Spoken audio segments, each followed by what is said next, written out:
మీరు దయా దాక్షిణ్యం లేకుండా ఈ రకంగా ప్రతి చోట కూడా పోలీసులను ఉపయోగించుకుంటూ ఎమ్మెల్యేలందరినీ కూడా హింసను ప్రోత్సహించండి అని చెప్పి వాళ్ళందరినీ కూడా ఉసగొలుపుతూ రాష్ట్ర వ్యాప్తంగా కూడా మీరు చేస్తా ఉన్న ఈ దౌర్జన్య కాండ త్వరలోనే ప్రజలు చూస్తూ ఉన్నారు, దేవుడు చూస్తూ ఉన్నాడు.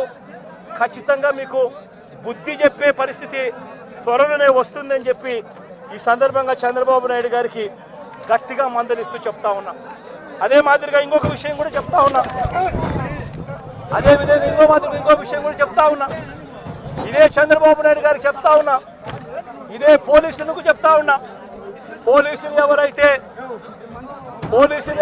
చంద్రబాబు నాయుడు గారిని మెప్పు కోసం ఎవరైతే పోలీసులు చంద్రబాబు నాయుడు గారి మెప్పు కోసం ఎవరైతే వాళ్ళ టోపీ మీద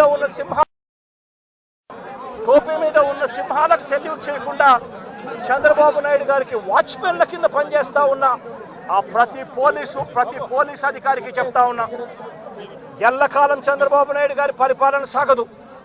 చంద్రబాబు నాయుడు గారి పరిపాలన త్వరలోనే వస్తుంది. ప్రతి పోలీస్ అధికారికి కూడా చెప్తా ఉన్నా, మీ బట్టలు తీస్తామని చెప్పి ప్రతి పోలీస్ అధికారికి మీ యూనిఫామ్ తీస్తాం, చట్టం మిమ్మల్ని నిలబెడతాం, దోషులుగా మిమ్మల్ని నిలబెట్టి మీ యూనిఫామ్ తీయించి మీకు ఉద్యోగాలు లేకుండా చేస్తామని కూడా ఈ సందర్భంగా ఇప్పటికైనా చెప్తా ఉన్నా, ప్రతి పోలీస్ అధికారిలో కూడా మార్పు తెచ్చుకోండి. ఎల్లకాలం ఇదే పరిపాలన సాగదు. మీరు చేసిన ప్రతి పనికి కూడా వడ్డీతో సహా లెక్కేసి మిమ్మల్ని దోషులుగా నిలబెట్టి మీతో కక్కిచ్చే కార్యక్రమం ఖచ్చితంగా చేస్తామని చెప్పి కూడా ఈ సందర్భంగా ప్రతి పోలీస్ అధికారికి కూడా చెప్తా ఉన్నాం. నమస్కారం, నా పేరు జనకుల శ్రీనివాసరావు. నేను ఆంధ్రప్రదేశ్ పోలీస్ అధికారుల సంఘం రాష్ట్ర అధ్యక్షుడిని. నిన్నటి దినం ఉమ్మడి అనంతపురం జిల్లా, ప్రస్తుత సత్యసాయి జిల్లా రామగిరి మండలం పాపిరెడ్డిపల్లి గ్రామంలో శ్రీ వైఎస్ జగన్మోహన్ రెడ్డి గారు పోలీసులను ఉద్దేశించి పోలీసులందరి బట్టలు విప్పి నిలబడతానని చెప్పినటువంటి వ్యాఖ్యలను ఆంధ్రప్రదేశ్ పోలీస్ అధికారుల సంఘం తీవ్రంగా తీసుకుంటుంది. ఈ వ్యాఖ్యలను తీవ్రంగా ఖండిస్తూ ఉన్నాం.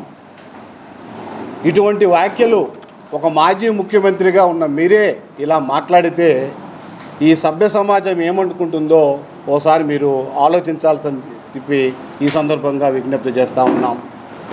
అలాగే పోలీసులు ఎప్పుడు కూడా రాగద్వేషాలకి అతీతంగా మేము పనిచేస్తూ ఉన్నాం. పనిచేస్తున్న మాపై ఈ విధంగా మాట్లాడటం సరికాదని గతంలో కూడా చెప్పాం, ఇప్పుడు కూడా మరొకసారి విజ్ఞప్తి చేస్తూ ఉన్నాం. ఎంత దారుణంగా మాట్లాడుతున్నారో ఒకసారి మీరు మననం చేసుకోండి. అట్లాగే పోలీసులు అక్కడ శాంతి భద్రతలు లేవని చెప్పి మాట్లాడారు, భద్రతా వైఫల్యం జరిగినట్టుగా మాట్లాడారు. ఇవి కేవలం ఉద్దేశపూర్వకంగా ఒక రాజకీయ మైలేజ్ కొరకు మీరు ఊగిపోతూ మాట్లాడినట్టుగా ఆంధ్రప్రదేశ్ పోలీస్ అధికారుల సంఘం భావిస్తూ ఉన్నది. ఎందుకంటే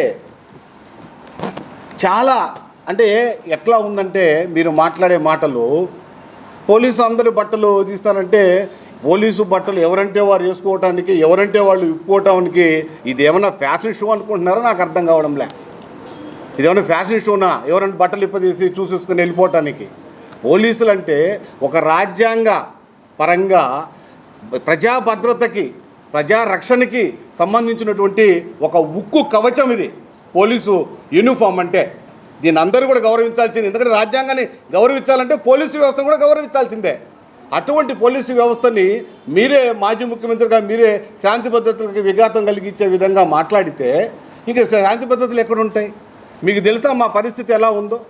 బీపీఆర్డీ ప్రకారము ప్రతి 100 మందికి ఒక పోలీసు ఉండాలి.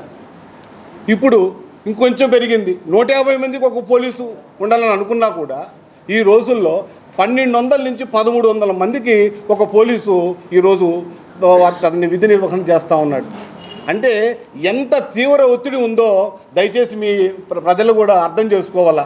ఇంతలా ఒత్తిడితో మీరు చూడండి, కావాలంటే వారానికి ఒక పోలీసు మా సోదరుడు మరణిస్తూ ఉన్నారు. హార్ట్ అటాక్, ఈ మధ్య అన్నీ హార్ట్ అటాక్లే, యాక్సిడెంటల్, హార్ట్ అటాక్లు, తీవ్ర పని ఒత్తిడి. ఏం చేస్తారు చనిపోక? ఇలాంటి వ్యవస్థలో మేము పనిచేస్తూ ఇంత తీవ్ర ఒత్తిడితో పనిచేస్తున్న మమ్మల్ని ఈ విధంగా శాంతి విఘాతాలు కలిగిస్తే మరి ఇంక సమాజం మీకు ఏం చెప్తున్నారు? చండాలంగా అనకూడదు, కానీ పోలీసు బట్టలు ఊడదీయాలంటే ఏం చూడాలని?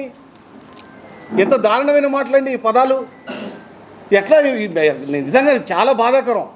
మేము గతంలో కూడా రిక్వెస్ట్ చేస్తున్నాం, ఈ సందర్భంగా తిరిగిస్తున్నాం. ఇమ్మీడియట్గా వైఎస్ జగన్మోహన్ రెడ్డి గారు మీ వ్యాఖ్యలను, మీరు ఏదైతే నిన్న దినం వ్యాఖ్యలు పోలీసులు తెలిసి చేశారో, ఇమ్మీడియట్గా ఆ వ్యాఖ్యలన్నిటి కూడా వెనక్కి తీసుకొని బహిరంగ క్షమాపణ చెప్పాలని ఈ సందర్భంగా డిమాండ్ చేస్తూ ఉన్నాం. ఆ విధంగా మీరు బహిరంగ క్షమాపణ చెప్పకపోతే చట్టపరంగా మేము న్యాయస్థానాలను ఆశిస్తామని చెప్పేసి ఈ సందర్భంగా తెలియపరుస్తూ ఉన్నాం. ఎవరు కూడా మేము రిక్వెస్ట్ చేస్తున్నాం పోలీసు తరపు నుంచి, దయచేసి పోలీసు వ్యవస్థ చాలా తీవ్ర ఒత్తిడితోటి మేము పనిచేస్తూ ఉన్నాం. మమ్మల్ని గౌరవించకపోయినా పర్వాలేదు, చట్ట వ్యతిరేకంగా ఎవరు మాట్లాడకూడదని ఈ సందర్భంగా తెలియపరుస్తూ ఉన్నాం. మళ్ళీ చెప్తా ఉన్నాం, మళ్ళీ విజ్ఞప్తి పదే చెప్తా ఉన్నాం. మీరు ఇదే విధంగా గాన ఎవరైనా ఏ వ్యక్తులైనా సరే పోలీసు వ్యవస్థను తోలనాడదని కూడా ఈ సందర్భంగా మీ అందరికీ తెలియపరుస్తూ ఉన్నాం.